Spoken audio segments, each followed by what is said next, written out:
Shprehni preku diçka. Në atë video, Karanja, si ish prokuror, shikoni detajet të cilat mund të krijojnë një identikit të personave të përfshirë në ngjarje, është e lehtë, gjatësia, pesha, maskimi që kanë. Janë ekspertët që cilët me parafursi se po të kemi parasysh kamera është pak e largët. Kamera këtu që kemi që është kamera kryesore që ka filmuar dhe ngjarjen patën është gati 50-60 metra nga vendi i ndodhjes së ngjarjes, por ka kapur ngjarjen, domethënë ka kapur gjithë ngjarjen. Dhe në sept kamerës për koincidencë ka edhe makina që ka parkuar në sept kamerës. Plan të madh regjia. Ju desha plan të madh për një qoftë se mundemi. Ja, shikoj edhe mjeti në sept aty. E ka kap. Mund të bëhet me parafërsi, por personat janë të maskuar. Edhe kjo është një provë që shërben në unitet me provat e tjera. Pra mund të krijohet me parafërsi dyshimi për përjashtu persona caktuar lindur nga gjatësia. Gjatësinë e gjen, domethënë është shumë e thjeshtë, paktën sipas programit që përdorin grupet hetimore, ju e dini shumë mirë, është një nga programet Ahmed, një nga më të mirët, mjafton që në një moment të caktuar këtu të vinë dhe të merret gjatësia e kësaj pjese e statujës këtu dhe automatikisht përcaktohet gjithë gjatësia e objekteve të tjera. Këto e bën një nga programet më të specializuara hetimore. Programet, por prap duhet pa manualisht, pra ekspertja, ajo që jep në mënyrë të përmbledhur programit duhet ta verifikohet dhe ndoshta ka nevojë për një eksperiment hetimor. Pra të lënë një person të ngjashëm pra që të shikohet nga pamja e kamerave, pra të shikohet tek njëjta kamerë të njëjtit vend, për shembull, kjo është kamera numër 7 e objektit. Kamera 7, po. Kamera numër 7 që është e hotelit, kamera numër 7, të vendoset prapë te kamera dhe me gjatësinë e përafërt dhe me statujën, vendoset një person dhe dali e saktë gjatësia. Pra të zbresësh sepse statuja është e ngritur pak. E qartë, po, ka një ngritje, po. Rreth rrotullimit, po të shikosh ato, rreth rrotullimit është e lyra dhe me të kuqe dhe me të bardhë që është me shenjë. Shikon rreth rrotullimit, bari pjesa jeshile ka ngritje, pra duke kapur personin sa është, ja ta shikojmë edhe duke kapur personin, të zbresësh pjesën sipër dhe del gjatësia, ja. Shikoj kur kalon, pa u ngjitur sipër, këtu e gjeme. Ja, këtu është në asfalt. Ja, këtu është në asfalt, duhet parë sa afër duhet, ja, sa afër është nga, ja, këtu në moment që është prek atë pjesën, atëherë ajo mund shërbesi bazë, si pikë referencë, por është ekspert vetëm për gjatësinë, kurse për identifikim nëpërmjet mjeteve të tjera është pak e vështirë se janë të maskuar.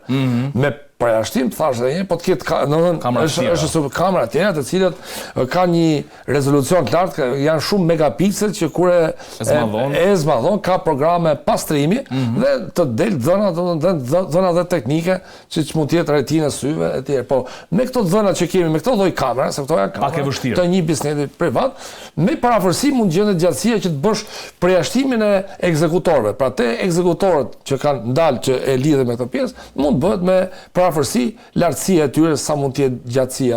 Që mund të bësh që mund të përjashtosh nesër pas nesër vlen për hetimin, mund të përjashtosh një person tjetër. Po unë jam një në Fekusur, nuk jam unë aty, sa është 1.78. Pra këtu e përjashtojmë filialin. Ka vlerë përjashtimi.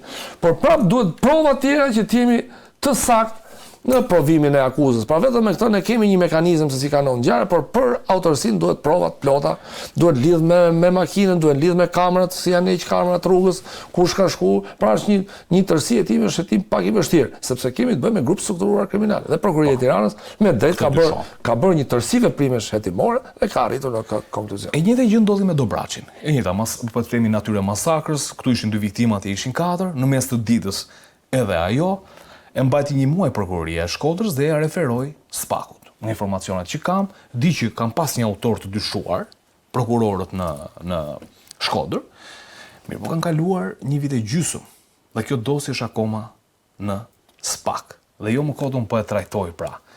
A ka ko Spaku?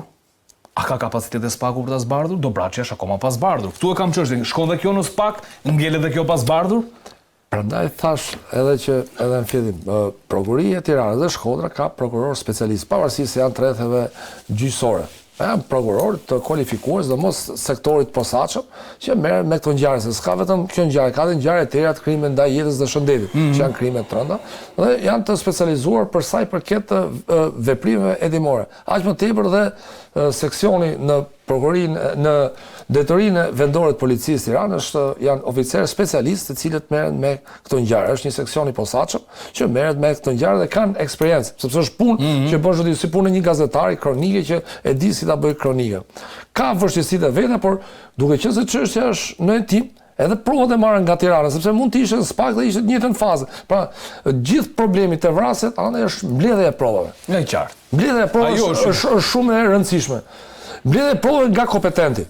Pra, nga kompetent që Prokuroria e Tiranës ka seksion të posaçëm shumë bukur, madje mund ta mbante edhe pak nëse ti shërbet e timit, sepse dhe prokurorët e SPAK-ut kanë ngarkesë. Ndoshta kjo tregon që janë afruar gjëse dhe s'kemi ç'bëjmë ne, keni ju tani, ha? Mund të jenë afruar, kanë marrë veprime, nuk janë veprime të pavlefshme, do kishin problematika nëse kemi të bëjmë me pavlefshmëri, që si e mati këtë dosje kur është aty tjetër. Por dhe kur të ketë akuzë tjetër, po ta çosh në gjykatë nesër, thot gjyqtari, sepse janë bërë veprime që kanë lidhje me gjykatën për këtë çështje, do të thotë gjyqtarë jemi ne kompetent, do të shpallësh mos kompetencën. Pra s'është vetëm prokuroria, po ka dhe çekime në gjykatë. Mendoj që prokurorët dhe oficerët e policisë gjyqësore kanë çmuar në këtë fazë të hetimit që është kompetent e SPAK-u, kanë mbledhur provat. Madje edhe rastet Dobraçit, po të ishte mbajtur shumë merren prova, sepse prokuroria e rrethit e ka më afër çështjen. Qoftë me specialist, qoftë me ashtu, dhe vjen një moment që piqet dosja, kuptimi që është kompetent e SPAK-u. Prokurorët që kanë shkuar në vendngjarje, ekspertët, duke patur parasysh mekanizmin e kryerjes së vrasjes që ka ndodhur në Rinës. Unë jam plotësisht dakord që veprimet duhet mbajtur diskret të prokurorëve dhe normalisht ato besoj kanë një objektiv caktuar për të mbërritur ku. Por nuk besoj që nivelet e drejtësisë shqiptare janë të tilla që mos të zbardhat kjo ngjarje. Sepse ka ndodhur në një vend të hapur, në vrasje kanë marrë pjesë më shumë se 3 persona, janë munduar të shmangin lënjen e gjurmëve, sepse fillimisht kanë patur ngecje në armë, automatikun e kanë hedhur në tokë, pastaj ka shkuar ka qelluar prapë me pistolet për të siguruar që vdiqen apo nuk vdiqen. Dhe janë kthyer, kanë mbledhur gjithë gjurmët që kanë lënë automatikun, krërin me fishek që ura në rrugë dhe kanë shkuar në makinën e tyre të krimit. Njëkohësisht makina e identifikuar, makina që ka rrugtuar. Po, dhe në fshatin Alil. Po, ore makina, kush e ka pas të makinë tjetër, kush e ka pas të regjistruar. Dhe normalisht të qojnë tek gjurmët, për t'i kthyer në prova të pakontestueshme. Normalisht, prandaj është dhe prokuroria specializuar, po edhe prokurorët e jurisdiksionit përgjithshëm, prandaj edhe janë të trajnuar për këtë problem. Pra,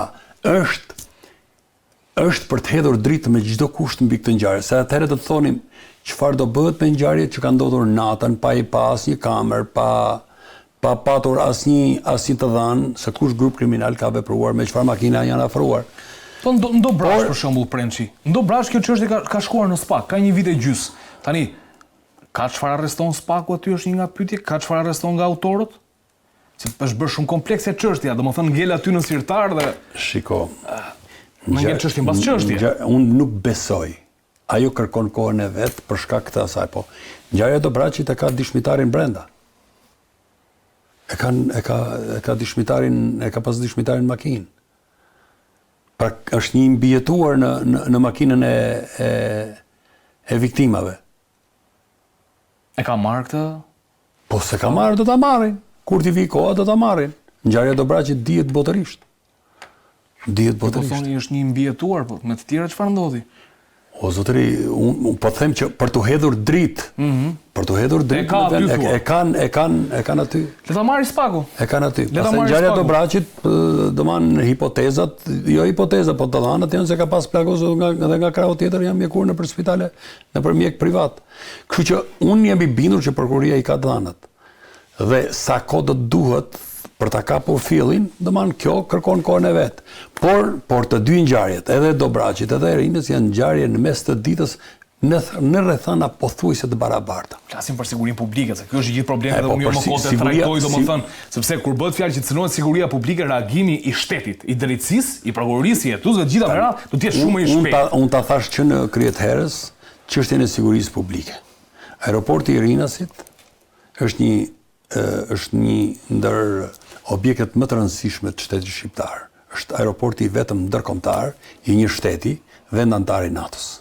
Dakor? Në të cilin vepron policia kufitare, policia e rendit dhe sigurisë publike në perimetrin e Rinasit, pra në pjesën e jashtme të rrethimit, është detyra e policisë rendit dhe sigurisë, është policia kriminale, është policia ushtarake, është shërbimi informativ shtetëror, është reparti zjarr fikseve, janë repartet e sigurisë, janë radiolokacioni, janë gjithë ato, që për të hangër bukë dhe për t'i marrë rrogën shtetit. Për të ndodhur në nyjën nevralgjike të aeroportit të Rinasit, rreth rrotullimi tek është përmendorja e shenjtores Nën Tereza, nuk ishte asnjë shërbim. Po të shkojmë unë edhe ty, tani nuk kalojmë dot nga patrullat e policisë. Pra çka do të thotë që plani i vendosjes, plani i dislokimit të shërbimeve të rendit dhe sigurisë publike në një vend si aeroporti i Rinasit duhet rishikuar. Shteti gjithmonë du të ndjeki dinamikën e zhvillimit të një shteti dhe në përputhje me dinamikën të hartoj strategjitë, planet e sigurisë, planet e emergjencës, në mënyrë që mos ndodhet para të papritura. Por ka një problem. Pra këto lloj gjërash më mirë i studiojnë grupet kriminale se sa i studiojnë institucionet shtetërore. Janë kthyer në institucione të mirëfillta lisbatuese dhe grupet kriminale.